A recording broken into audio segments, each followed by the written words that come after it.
मंदिर में विराजे श्री राम, अब बदलेंगे आमदनी के आयाम।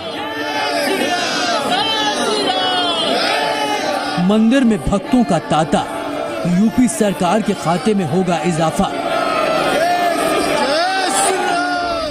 प्रभु श्री राम के नूतन घर में विराजमान होने के बाद अयोध्या में राम भक्तों की संख्या लगातार बढ़ रही है और इसी के साथ बढ़ रही है अयोध्या वासियों की आमदनी।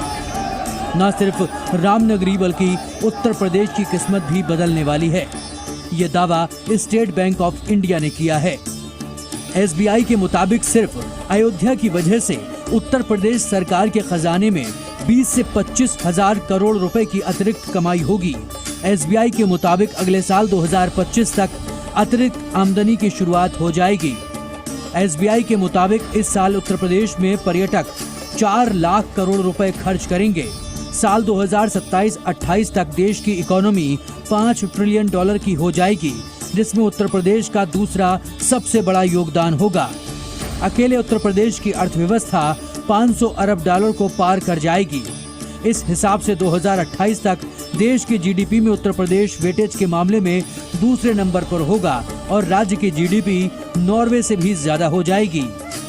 जो दावा SBI ने रामलला की प्राण प्रतिष्ठा से पहले किया था, वो कुछ सच होता हुआ नजर भी आ रहा है। Confederation of all India traders यानी कैट के मुताबिक राम मंदिर के कारण अब तक देश में लगभग 1.25 लाख करोड़ रुपए का कारोबार हुआ, जिसमें अकेले दिल्ली में लगभग 25,000 करोड़ तो उत्तर प्रदेश में लगभग 40,000 करोड़ रुपए का सामान और सेवाओं के जरिए व्यापार हुआ। खास बात क्या है, व्यापार हुआ छोटे छोटे लोगों का, फूल पत्ती बेचने वालों का, दिए बेचने वालों का, दिए की बत्ती बेचने वालों का, ये ड्रम बजाने वालों का। छोटे लोगों के पास पैसे आ गए, अब ये वापस बाजार में आएंगे। तो अगर 1.25 लाख करोड़ का व्यापार हुआ है तो ये जो व्यापारियों का व्यापार हुआ है छोटे छोटे लोगों का, इनका 1.25 करोड़ का दोबारा व्यापार 1.25 लाख करोड़ का होगा। ये अर्थव्यवस्था में घूमेगा। ये तरलता हमारे को आगे ले जाएगी और देश की अर्थव्यवस्था को मजबूत कर। ये बात तो शायद अयोध्या आने वाला हर भक्त समझ गया होगा कि अगले कुछ वर्षों में अयोध्या भारत का सबसे बड़ा धार्मिक केंद्र बनने वाली है। लेकिन अमेरिकी कंपनी ने अयोध्या को लेकर जो अनुमान जताया है, उससे तो ऐसा लग रहा है कि भविष्य में अयोध्या दुनिया की धार्मिक राजधानी बन जाएगी। अमेरिकी कंपनी जेफरिज इक्विटी रिसर्च ने एक रिपोर्ट प्रकाशित की है। इस रिपोर्ट के मुताबिक अयोध्या में हर साल 5 से 10 करोड़ तीर्थयात्री आएंगे। इतने श्रद्धालु तो किसी दूसरे धर्म के सबसे बड़े धार्मिक केंद्र भी नहीं आते। मौजूदा समय में ईसाइयों के सबसे बड़े धार्मिक केंद्र वेटिकन सिटी में सालाना सिर्फ 80 लाख यात्री आते हैं। मुसलमानों के सबसे बड़े धार्मिक स्थल सऊदी अरब के मक्का में सालाना 2 करोड़ पर्यटक ही आते हैं। इन आंकड़ों के हिसाब से अयोध्या तीर्थ स्थलों में पूरी दुनिया से सबसे आगे निकल जाएगी। रिपोर्ट में यह भी कहा गया है कि अयोध्या में इंफ्रास्ट्रक्चर से जुड़े नए निर्माण हैं, तीर्थ यात्रियों को और ज्यादा आकर्षित करेंगे।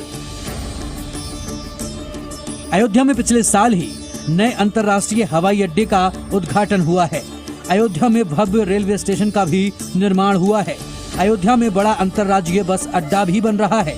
अयोध्या में सड़क के जरिए उत्तर प्रदेश के हर बड़े शहर को जोड़ने की तैयारी चल रही है।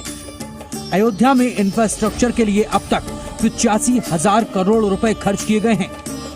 हालांकि आर्थिक मामलों के जानकार बता रहे हैं कि अयोध्या को दुनिया का सबसे बड़ा धार्मिक पर्यटक केंद्र बनाने के लिए सुविधाओं में और इजाफा करना होगा। अब सबसे बड़ा तीर्थ स्थल अयोध्या बन के निकलेगा तो मुझे लगता है कि यूपी सरकार और केंद्र सरकार को अयोध्या को कम से कम रोज के 5 से 10 लाख लोगों का, जैसे कुंभ का हम इंतजाम करते हैं, उस स्तर का इंतजाम आपको पूरे अयोध्या में करना होगा। नहीं तो क्या होगा कि लोगों का एक्सपीरियंस खराब होगा, मिलावटी खाना मिलेगा, करप्शन होगा, ओवरऑल गंदगी बढ़ेगी और कुल मिला के जो हम राम मंदिर की बात कर रहे हैं, राम राज्य की बात कर रहे हैं, वो हमें अयोध्या में स्टैब्लिश करके दिखाना होगा। अयोध्या आने वाले यात्रियों की संख्या को देखते हुए यहाँ होटलों की संख्या तेजी से बढ़ रही है। मौजूदा समय में अयोध्या में 73 नए होटलों का निर्माण हो रहा है। एयरलाइंस कंपनियां अलग अलग शहरों से अयोध्या को जोड़ने के लिए उड़ानों का विस्तार कर रही हैं। कई राष्ट्रीय अंतर्राष्ट्रीय रेस्टोरेंट चेन भी अयोध्या में अपना आउटलेट या तो खोल चुके हैं या फिर खोलने वाले हैं। अयोध्या की अर्थव्यवस्था का कालचक्र बदलने जा रहा है, तो इससे उत्तर प्रदेश की अर्थव्यवस्था का कालचक्र भी बदलना तय है। उत्तर प्रदेश में अभी तक जितनी बड़ी संख्या में श्रद्धालु काशी आ रहे थे, अब बहुत मुमकिन है कि उससे दोगुनी रफ्तार में श्रद्धालु अयोध्या आएंगे और इससे उत्तर प्रदेश सरकार का खजाना भी बढ़ेगा।